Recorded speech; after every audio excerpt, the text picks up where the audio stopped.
The Magic of Thinking Big, berpikir dan berjiwa besar, bab 2, bagian ketiga. Dalih ketiga, tidak ada gunanya, saya terlalu tua atau terlalu muda.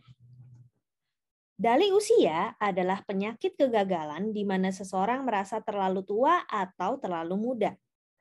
Anda sudah mendengar ratusan orang dari segala usia yang mengatakan kinerja mereka serba tanggung karena kini saya terlalu tua atau terlalu muda untuk memulainya.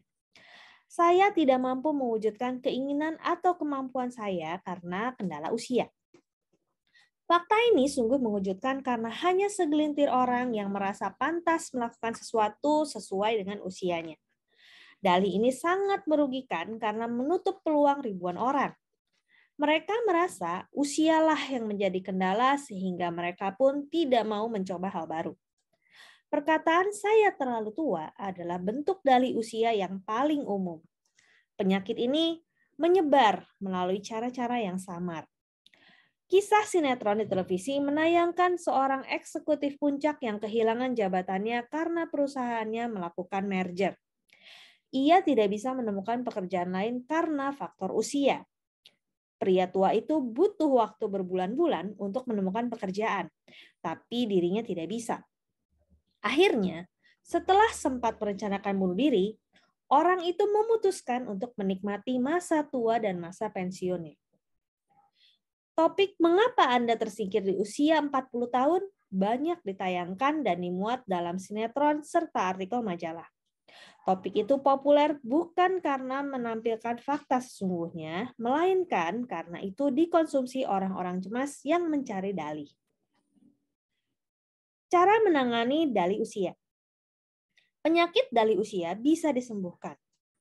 Beberapa tahun silam, ketika menjadi pembicara dalam suatu program pelatihan penjualan, saya menemukan serum yang sanggup menyembuhkan penyakit ini sekaligus memvaksinasi Anda agar tidak terjangkit.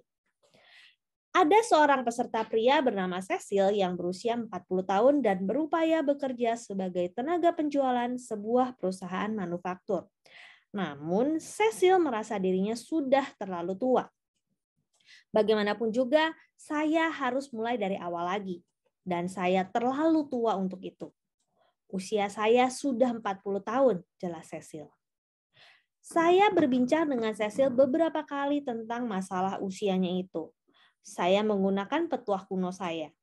Anda hanya merasa tua karena Anda merasakannya.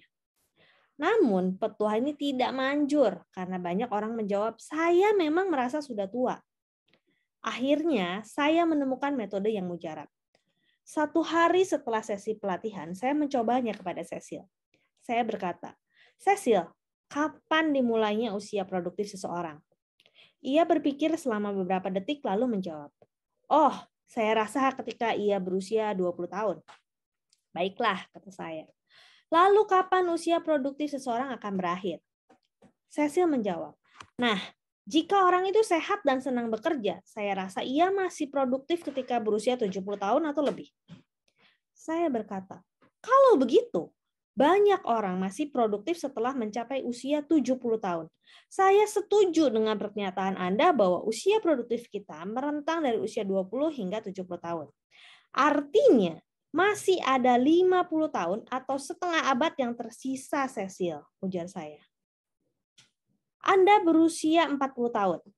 Berapa tahun produktif yang sudah Anda lalui? 20 tahun, jawab Cecil.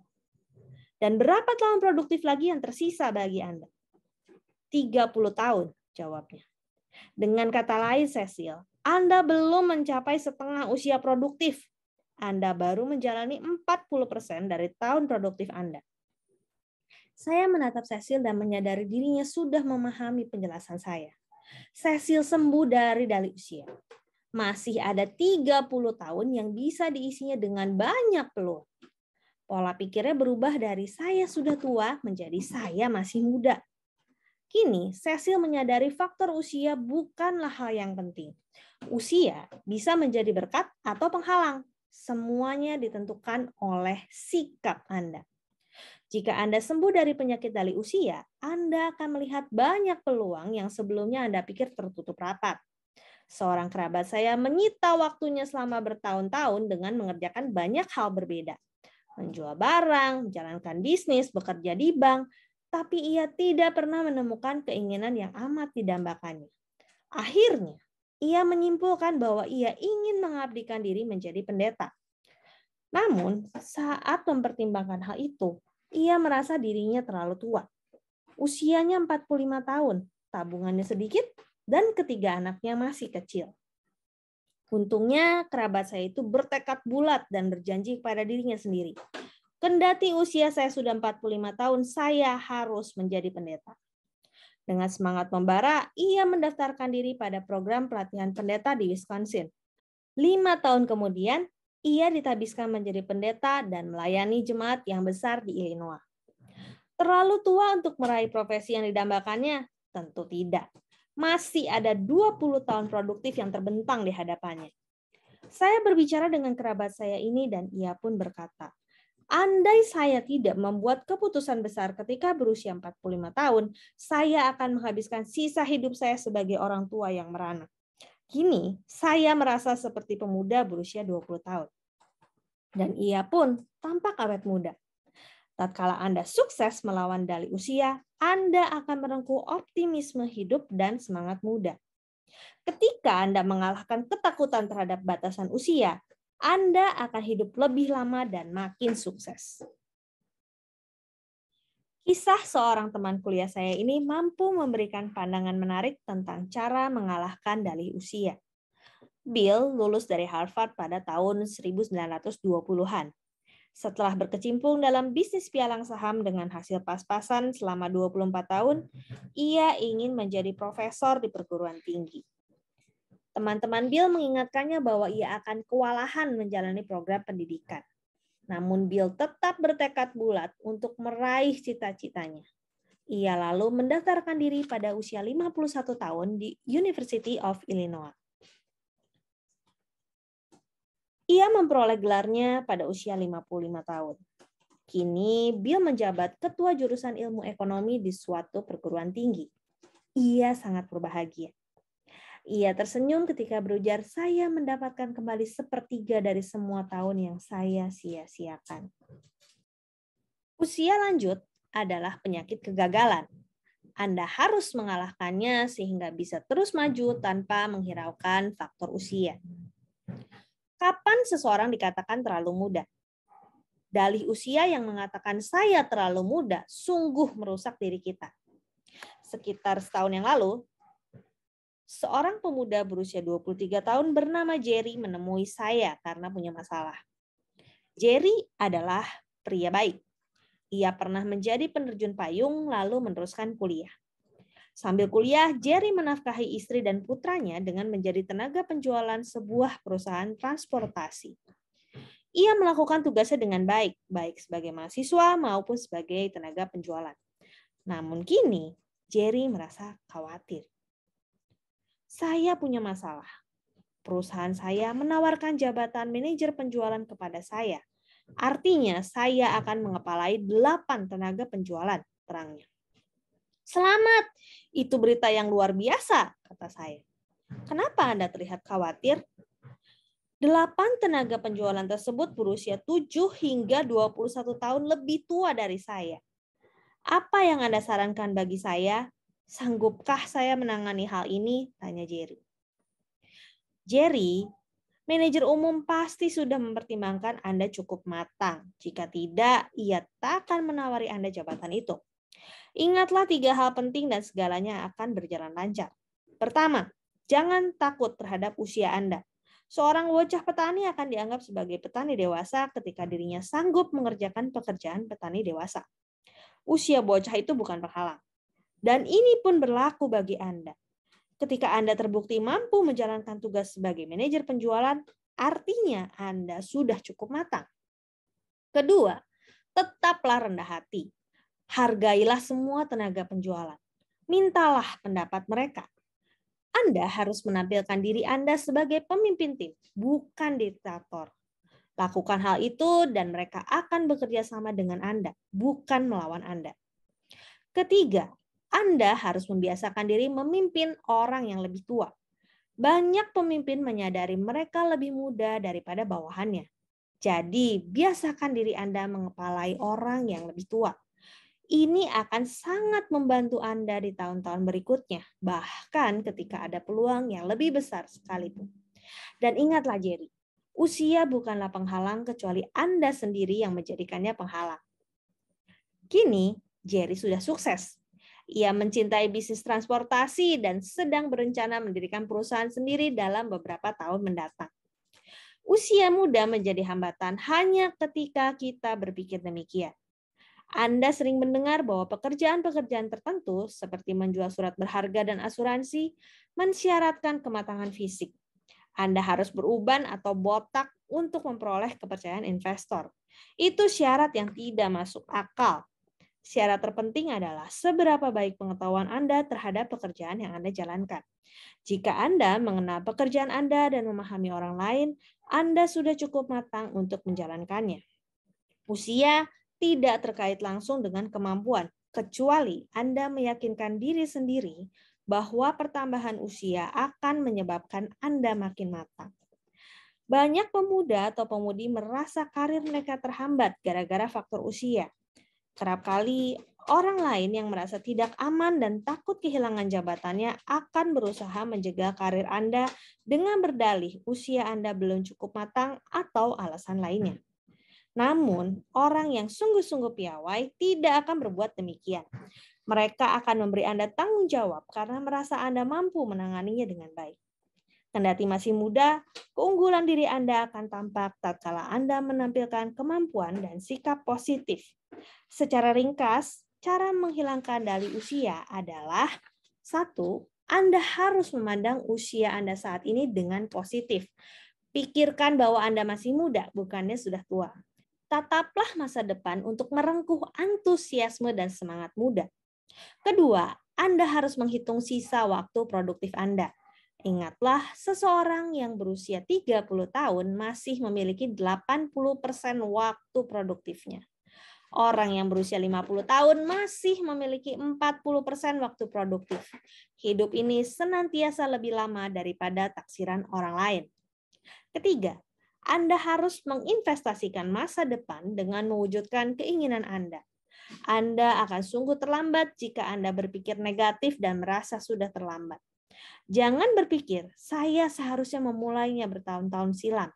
Itu adalah pemikiran orang gagal.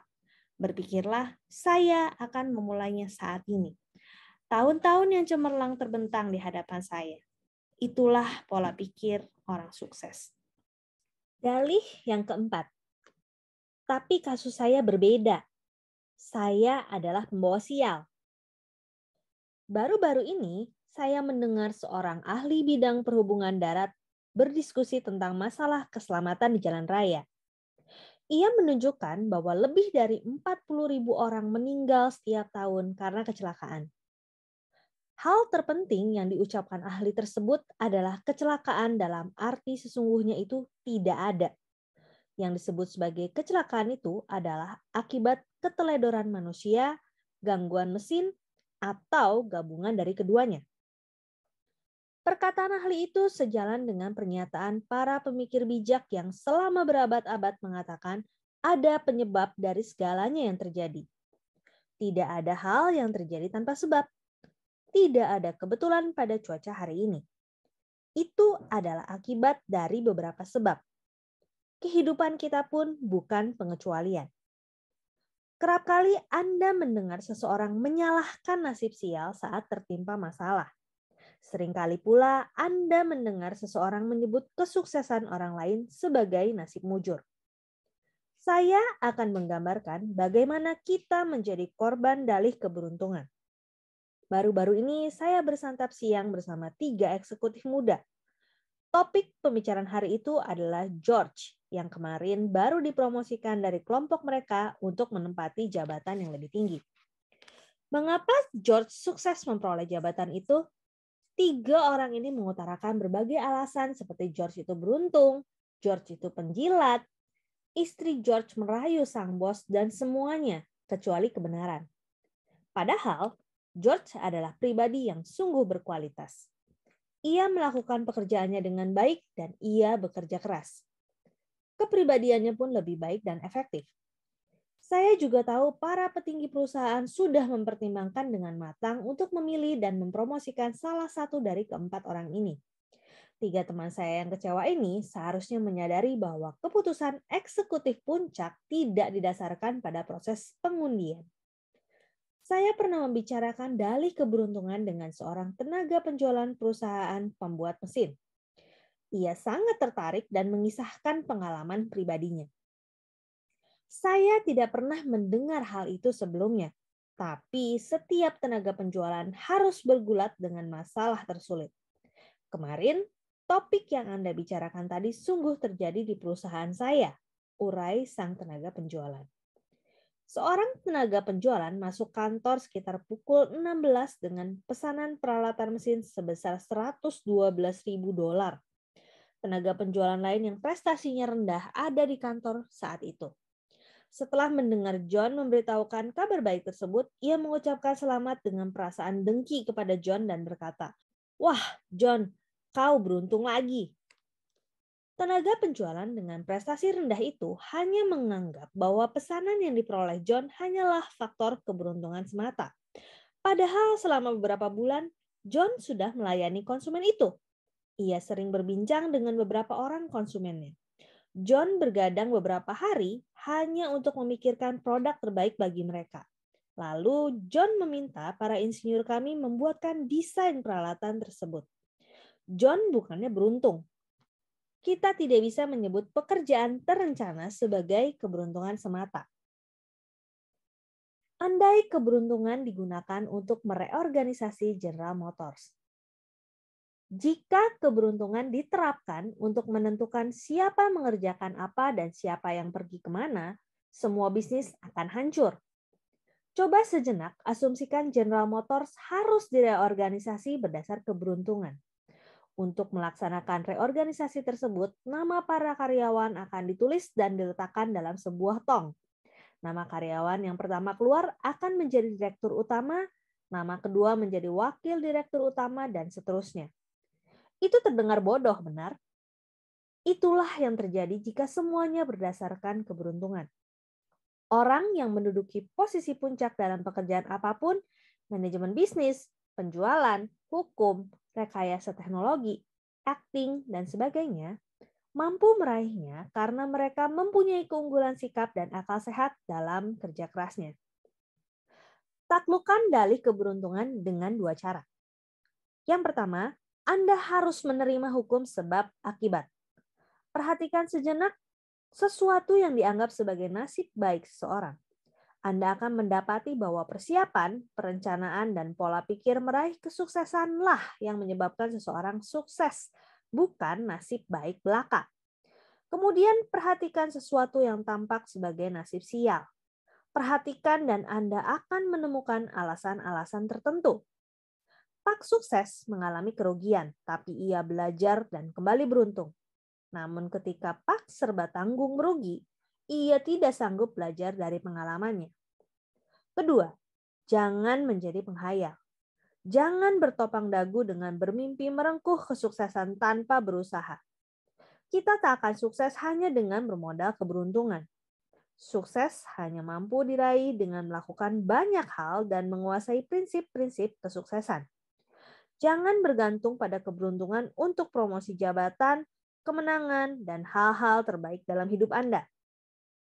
Keberuntungan bukan dirancang untuk membuahkan hal-hal baik.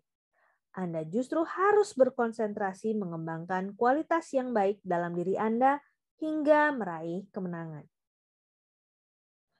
Demikian The Magic of Thinking Big, bab 2 bagian ketiga. Sampai jumpa di bab selanjutnya. Terima kasih.